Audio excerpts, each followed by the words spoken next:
ನಮಸ್ಕಾರ ಸ್ನೇಹಿತರೆ, welcome back to another video. KEA ಇಲಾಖೆ ನೇಮಕಾತಿ 2026. ಇಲಾಖೆಯಲ್ಲಿ ಖಾಲಿ ಇರುವ ಸಹಾಯಕ ಅಭಿಯಂತರರು ಹುದ್ದೆಗಳಿಗೆ ಆನ್ಲೈನ್ ಮೂಲಕ ಅರ್ಜಿಯನ್ನು ಆಹ್ವಾನಿಸಲಾಗಿದೆ. ಈ ಹುದ್ದೆಗಳಿಗೆ ಆಯ್ಕೆಯಾದಂಥ ಅಭ್ಯರ್ಥಿಗಳಿಗೆ ಮಾಸಿಕವಾಗಿ 1,34,200 ರೂಪಾಯಿ ವೇತನ ಇರುತ್ತದೆ. ಕರ್ನಾಟಕದಲ್ಲಿ ಉದ್ಯೋಗ ಹುಡುಕುತ್ತಿರುವ ಅಭ್ಯರ್ಥಿಗಳು ಈ ಉದ್ಯೋಗದ ಮಾಹಿತಿಯನ್ನು ಸಂಪೂರ್ಣವಾಗಿ ನೋಡಿ. ಹುದ್ದೆಗಳಿಗೆ ಅರ್ಜಿ ಸಲ್ಲಿಸುವುದು ಹೇಗೆ, ಶೈಕ್ಷಣಿಕ ಅರ್ಹತೆ ಏನು ಮುಂತಾದ ಮಾಹಿತಿಯನ್ನು ಈ ಒಂದು ವಿಡಿಯೋದಲ್ಲಿ ತಿಳಿಯುತ್ತಾ ಹೋಗೋಣ.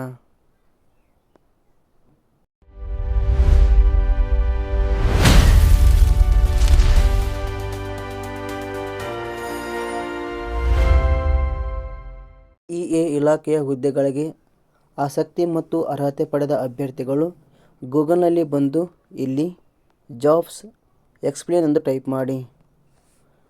ಮೊದಲಿಗೆ ಬರುವ ಅಧಿಕೃತ ವೆಬ್ಸೈಟ್ ಮೇಲೆ ಕ್ಲಿಕ್ ಮಾಡಿಕೊಳ್ಳಿ.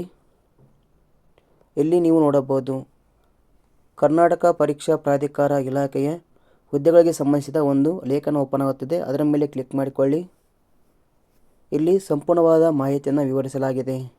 ಉದಾಹರಣೆಗೆ, ನೇಮಕಾತಿ ಇಲಾಖೆ ಹೆಸರು ಕರ್ನಾಟಕ ಪರೀಕ್ಷಾ ಪ್ರಾಧಿಕಾರ, ಹುದ್ದೆಗಳ ಹೆಸರು ಸಹಾಯಕ ಅಭಿಯಂತರರು, ಸಹಾಯಕ ಇಂಜಿನಿಯರ್. ಇಲ್ಲಿ ಒಟ್ಟು 37 ಹುದ್ದೆಗಳು ಖಾಲಿ ಇವೆ. ವೇತನ ಶ್ರೇಣಿ ನೋಡೋದಾದರೆ 53,250 ರೂಪಾಯಿಂದ 1,34,200 ರೂಪಾಯಿ ವೇತನ ಇರುತ್ತದೆ. ಶೈಕ್ಷಣಿಕ ಅರ್ಹತೆ ನೋಡೋದಾದರೆ ಇಂಜಿನಿಯರಿಂಗ್ನಲ್ಲಿ ಸಿವಿಲ್, ಟೆಕ್ನಾಲಜಿ, ಮೆಕ್ಯಾನಿಕಲ್ ಮತ್ತು ಕಂಪ್ಯೂಟರ್ ಸೈನ್ಸ್ ಇಂಜಿನಿಯರಿಂಗನ್ನು ಪಡೆದಿರಬೇಕು. ವಯೋಮಿತಿ ಕನಿಷ್ಠ 18 ವರ್ಷ, ಗರಿಷ್ಠ 40 ವರ್ಷ ನಿಗದಿಪಡಿಸಲಾಗಿದೆ. ಅರ್ಜಿ ಶುಲ್ಕ ಸಾಮಾನ್ಯ ವರ್ಗ ಮತ್ತು 2A, 2B, 3A, 3B ವರ್ಗದವರಿಗೆ 750 ರೂಪಾಯಿಯನ್ನು ನಿಗದಿಪಡಿಸಲಾಗಿದೆ. ಪರಿಶಿಷ್ಟ ಜಾತಿ ಹಾಗೂ ಪಂಗಡ ವರ್ಗದವರಿಗೆ 500, ಅಂಗವಿಕಲ ವರ್ಗದವರಿಗೆ 250 ರೂಪಾಯಿಯನ್ನು ನಿಗದಿಪಡಿಸಲಾಗಿದೆ. ಆಯ್ಕೆ ವಿಧಾನ: ಅಭ್ಯರ್ಥಿಗಳನ್ನು ಸ್ಪರ್ಧಾತ್ಮಕ ಪರೀಕ್ಷೆ ಮೂಲಕ ಆಯ್ಕೆ ಮಾಡಲಾಗುತ್ತದೆ. ಅರ್ಜಿ ಸಲ್ಲಿಸುವ ವಿಧಾನ: ಅಭ್ಯರ್ಥಿಗಳು ಅರ್ಜಿಯನ್ನು ಆನ್ಲೈನ್ ಮೂಲಕ ಸಲ್ಲಿಸಬೇಕು.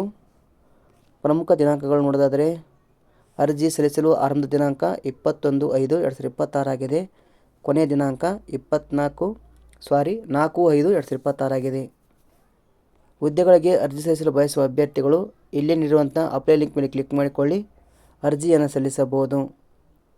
ಹಾಗೂ ಇನ್ನಷ್ಟು ಮಾಹಿತಿ ಬೇಕಾದರೆ ನೋಟಿಫಿಕೇಷನ್ ಲಿಂಕ್ ಮೇಲೆ ಕ್ಲಿಕ್ ಮಾಡಿಕೊಳ್ಳಿ. ಇದಕ್ಕೆ ಸಂಬಂಧಿಸಿದ ಒಂದು PDF ಓಪನ್ ಆಗುತ್ತದೆ. ಇದರಿಂದ ಸಹ ನೀವು ಇನ್ನಷ್ಟು ಮಾಹಿತಿ ಪಡೆದುಕೊಳ್ಳಬಹುದು. ಈ ಮಾಹಿತಿ ಇಷ್ಟವಾದ ಲೈಕ್ ಮಾಡಿ, ಆದಷ್ಟು ನಿಮ್ಮ ತಿಳಿದು ಶೇರ್ ಮಾಡಿ. ಧನ್ಯವಾದಗಳು.